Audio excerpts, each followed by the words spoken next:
Hello friends, स्वागत है आपका हमारे यूट्यूब चैनल में। जैसा कि हाई स्कूल का हम केमिस्ट्री का पहला चैप्टर पढ़ रहे थे, रासायनिक समीकरण, रासायनिक क्रिया एवं समीकरण, जिसमें आज हम 7वां टॉपिक पढ़ेंगे, पार्ट 3 है वीडियो, जिसमें हम पढ़ेंगे रासायनिक समीकरण लिखने की विधि। आखिरकार रासायनिक समीकरण लिखा कैसे जाता है, तो राइटिंग अ केमिकल इक्वेशन। हम अपक्रिया को लिखते हुए कभी भी अपक्रिया लिखेंगे तो उसमें हम कुछ बातों को ध्यान में रखेंगे। पहली बात, अपक्रिया के अभिकारकों एवं उत्पादों के नाम और रासायनिक सूत्र याद होने बहुत जरूरी है। और समीकरण, दूसरी बात है, समीकरण पदार्थों के रूप में लिखा जाता है। जैसे इसमें कुछ है H2O2 NCl Br I वा FON2 Cl2 Br2 Z2 लिखते हैं। ऐसे दूसरा है कि एक परमाणु तत्व को उनके प्रतीकों द्वारा लिखा जाता है। जैसे हम किसी भी तत्व को लिखेंगे, जैसे हम हाइड्रोजन लिखते हैं तो हम ऐसे हाइड्रोजन तो हाइड्रोजन का सिंबल क्या होता है? H। इस प्रकार जो हाइड्रोजन का H होता है, हीलियम का He होता है। इस प्रकार हम लिखेंगे। कभी भी हम रासायनिक समीकरण में लिखेंगे तो प्रतीकों सूत्रों को ध्यान में रखते हुए लिखेंगे। जैसे Na potassium, calcium, magnesium, chlorine, argon आदि लिखा जा सकता है। अब तीसरी बात है, रासायनिक अभिक्रिया में अभिकारकों, ध्यान से देखिए, अभिकारकों को तीर के बाईं ओर तथा उत्पाद को दाईं ओर लिखा जाता है। हम एक अपक्रिया लेते हैं,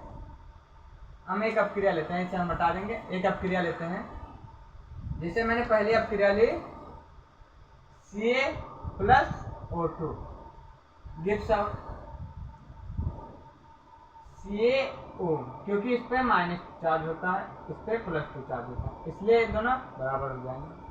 तो यहाँ पर O कितने हैं? 2। यहाँ पर 1, तो यहाँ पर O हमें 2 करने के लिए बैलेंस करना पड़ेगा, तो यहाँ पर हमने 2 ले लिए। तो यहाँ Ca कितना हो गया? 2, तो हमने यहाँ 2 Ca ले लिया। तो Ca+O2 हमारा क्या हुआ? अभिकारक हुआ,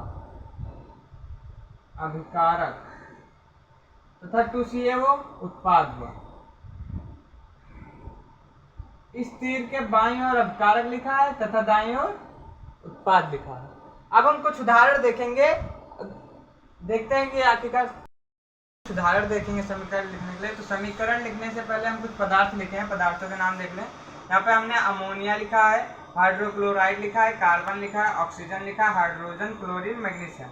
अब हम समीकरण लिखकर दिखाते हैं आपको। जिससे पहला है अमोनिया NH3 और हाइड्रोक्लोराइड NH3, पहला उदाहरण NH3 plus hydrochloride HCl gives out. तो पहले देखो, यहाँ पे NH3 है और यहाँ HCl है, ठीक। तो NH3 HCl से क्रिया करके क्या हो जाएगा? NH4Cl। NH4 को अमोनियम कहते हैं, अमोनियम। Cl तो है ये, Cl को क्लोराइड कहते हैं, अमोनियम क्लोराइड हो गया है, ठीक। जब अमोनिया और हाइड्रोजन क्लोराइड क्रिया करते हैं तो अमोनियम क्लोराइड बनता है। जैसे दूसरा उदाहरण हम लेते हैं, यहाँ लेते हैं दूसरा उदाहरण में कार्बन और ऑक्सीजन।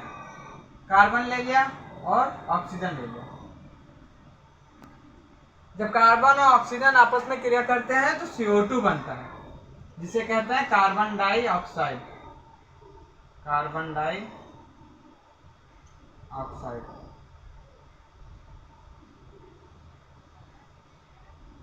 एक और उदाहरण लेंगे हम, तीसरा उदाहरण लेते हैं। जैसे हम ले लेते हैं यहाँ पर मैग्नीशियम, यहाँ हम ले लेते हैं हाइड्रोजन और क्लोरीन। तो hydrogen H2 plus Cl gives out, जो हो जाएगा HCl, हाइड्रोजन क्लोराइड। यहाँ देखिए हमारा कितना H है? 2, यहाँ 1, तो यहाँ हम 2H हो गया। Cl कितने हो गए? 2 Cl हो गए, ठीक। अब इसके बाद 8वां टॉपिक है, टॉपिक संख्या 8, संतुलित रासायनिक समीकरण। संतुलित रासायनिक समीकरण।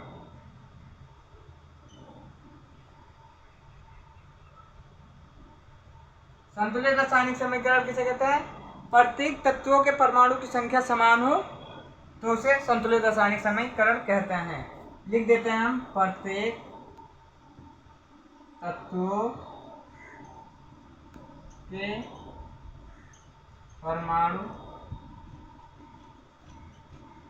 की संख्या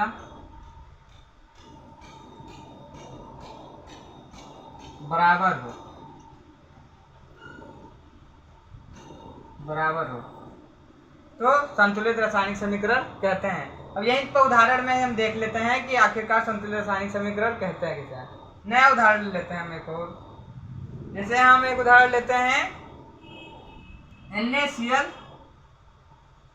प्लस AgNO3 उदाहरण लेंगे तो ये गिव्स आउट NaNO3 हो जाएगा NaNO3 प्लस AgCl।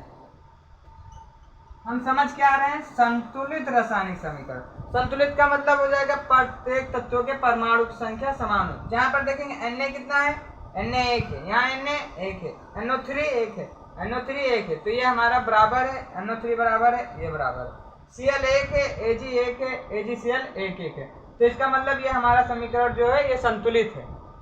ऐसे यहाँ पर देख लेंगे, यहाँ पे H2 2 है, 2Cl तो 2HCl, यहाँ भी 2H है, 2Cl है, यहाँ भी 2Cl है, 2H है, इसका मतलब ये भी संतुलित रासायनिक समीकरण है, ये भी संतुलित रासायनिक समीकरण है। यहाँ पर देख लें NH3 है, यहाँ HCl है, तो यहाँ का H1 किधर हो गया, NH4 हो गया और Cl, मतलब ये भी हमारा संतुलित रासायनिक समीकरण है। अब अगला टॉपिक है अब क्रियाओं। कोई डाउट होता है तो कमेंट में जरूर बताइएगा, हम डाउट को क्लियर कर देंगे। अब अगला टॉपिक है, इसमें अभी हमने संतुलित रासायनिक समीकरण पढ़ाया, इसके बाद अगला टॉपिक आता है अपक्रियाओं के प्रकार। अपक्रियाओं के प्रकार का एक अलग से वीडियो बनाऊंगा जिसमें सभी प्रकार की अपक्रियाएं आपको पढ़ाई जाएंगी। अगला पार्ट 4 हो जाएगा अपक्रियाओं के प्रकार। धन्यवाद।